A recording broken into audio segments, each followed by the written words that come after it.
It is my honor and privilege to stand before this august body to present the progress report of the Joint Committees on Dangerous Drugs, Public Order and Safety, Public Accounts, and Human Rights, or what is now popularly known as the Quad Committee. This report is not merely an account of our work, Mr. Speaker. It is a solemn commitment to uncovering the truth, upholding justice, and crafting meaningful legislative solutions to address the scourges of illegal drug proliferation, unlawful land acquisition by foreigners, crimes linked to Philippine offshore gaming operators or POGOs, and extrajudicial killings. The formation of the Quad Committee was inevitable. The House of Representatives, under the leadership of Speaker Martin Romualdez, recognized the complexities of these issues required a united and comprehensive approach. Thus, through House Resolution number 1880, the Quad Committee was brought to life. What began as a separate investigations by individual committees soon uncovered a web of interconnections, a Pandora's box of crimes and abuses that tested the very foundations of our institutions. One of the most alarming discoveries stemmed from a routine investigation into the 3.9 billion drug bust in San Jose, Malino, Mexico, Pampanga. The probe unearthed the illicit operations of Empire 999, a company owned by foreign nationals masquerading as Filipino citizens. This led to the revelations of massive illegal land acquisitions involving hundreds of hectares of agricultural lands in direct violation of our Constitution. It further exposed suspicious ties between local government officials and foreign syndicates, pointing to corruption and systemic exploitation. Mr. Speaker, our inquiry delved deeper into the operations of these entities and uncovered an even more sinister reality. Their connections to the illegal drug trade and organized crime activities facilitated by POGOs. What was initially presented as a revenue-generating industry has instead become a breeding ground for illegal activities such as human trafficking, money laundering, investment scams, cybercrimes, and even murder. Sa ating investigasyon, Mr. Speaker, ay nakita natin na ang modus operandi ng mga POGOs ay gumamit ng mga Pilipinong dummies bilang mga nominal na may-ari upang magtatag ng mga korporasyon na nagpapahintulot sa mga dayuhan na iwasan ang mga batas na naglilimita sa pagmamay-ari at operasyon sa mga industriya tulad ng gaming at real estate. Ang mga korporasyong ito ay may mga magkakaugnay na layers upang itago ang tunay na pinagmulan ng pondo at pagkakakilanlan ng mga operators na nagpapahirap sa mga otoridad na masubaybayan ang mga iligal na mga aktibidad. Mr. Speaker, ang mga focus na ito ay naghuhugas ng pera mula sa mga krimen tulad ng human trafficking, illegal na pagsusugal, bentahan ng droga at cybercrimes sa pamamagitan ng pagpapadaan ng pondo sa mga bank account, pagbili ng ari-arian at iba pang mga instrumentong pinansyal na pinapalabas na lehitimong operasyon ng kanilang mga negosyo. Ang ganitong layering ay hindi lamang nagtatago sa iligal na pinagmulan ng pondo, kundi pinapaliit din ang binabayarang buwis at pinoprotektahan ang mga operator mula sa pagkakadiskubre. Mr. Speaker, karaniwang pinapadali ang mga scheme na ito ng mga tiwaling opisyal at empleyado ng ating gobyerno, ng ating mga regulatory agencies at mga institusyong pinansyal kapalit ng suhol na naglalagay sa peligro ng sistema ng batas at pananalapi sa ating bansa. But perhaps the most chilling revelations, Mr. Speaker, pertains to the extrajudicial killings that have scarred our nation's history.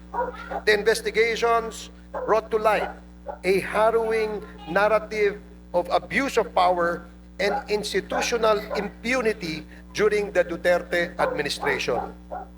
Witness testimonies corroborated by evidence revealed a system that incentivized the killing of suspected drug personalities, a system modeled after the so-called Davao template and replicated nationwide.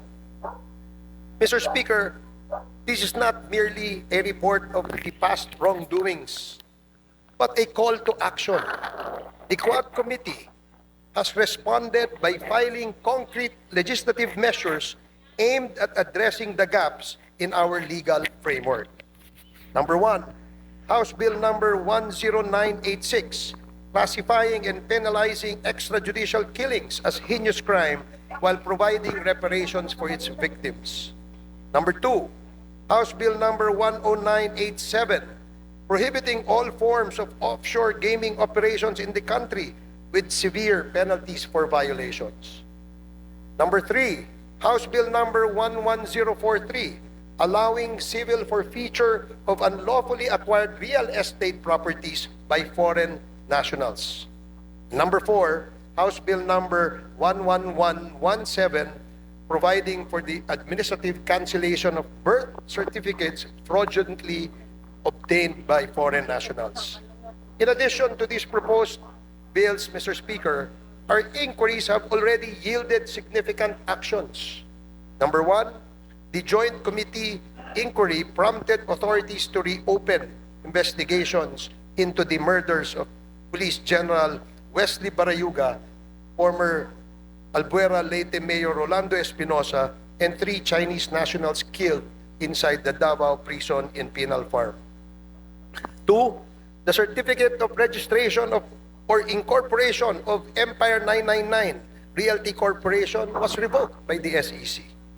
Number three, the Philippine passport of Mr. Kai Kimeng, also known as Mr. Willie Ong, and Yang Jiazheng, also known as A.D. Tai Yang, were canceled by the concerned government agencies.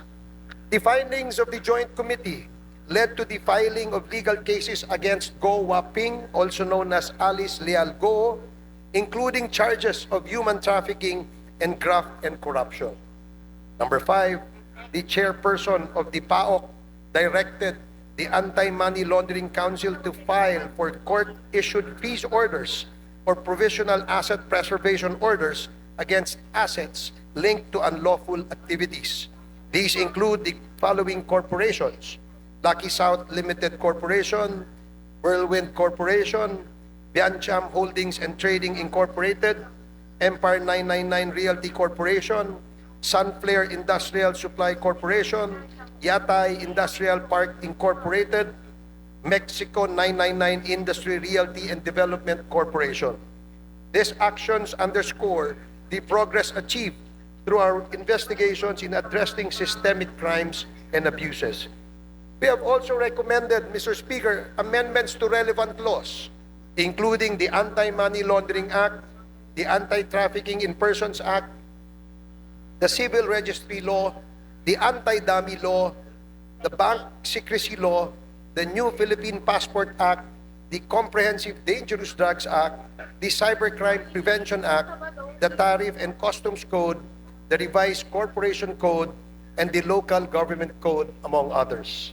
Mr. Speaker, in total, we have recommended at least 30 proposed legislations, and these measures aim to strengthen our legal frameworks and ensure that such abuses and misdeeds are prevented in the future. The Quad-Comm likewise recommends the filing of appropriate charges against the following. Number one, personalities linked to the illegal drug trade, particularly those implicated in the seizure of 360 kilograms of shabu in Mexico, Pampanga.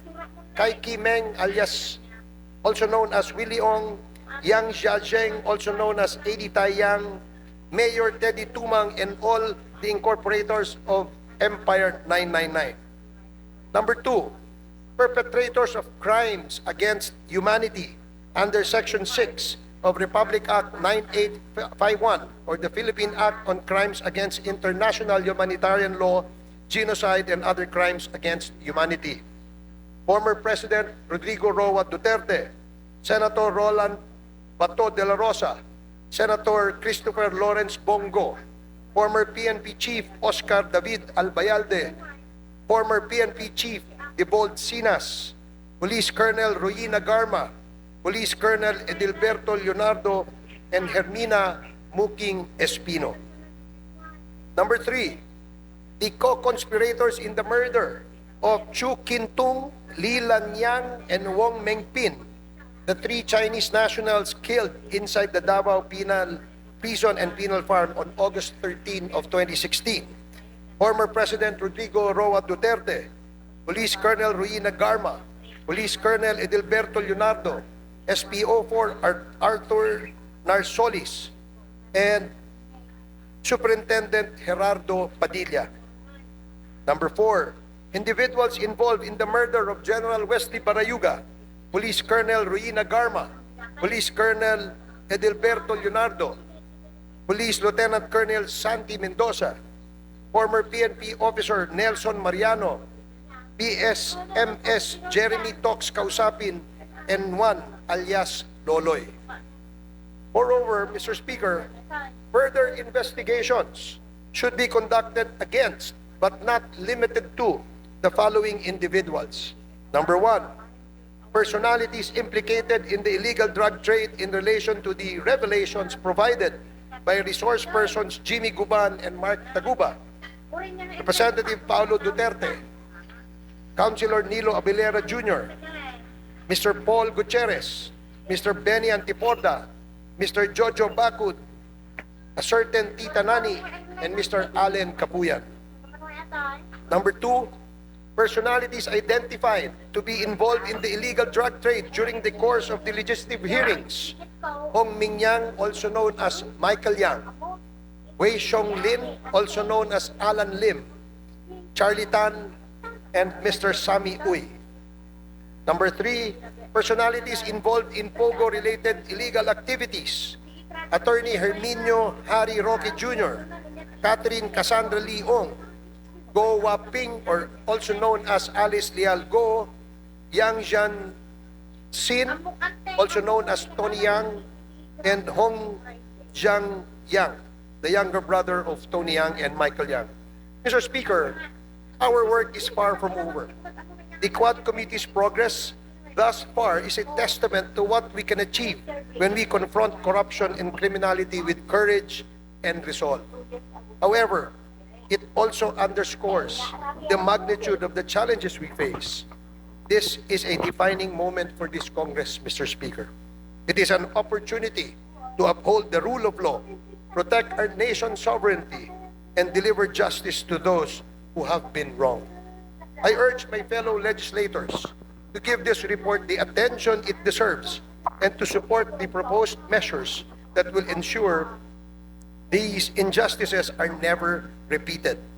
Together, let us take the necessary steps to restore faith in our institutions and reaffirm our commitment to the Filipino people. Maraming salamat and Merry Christmas, Mr. Speaker.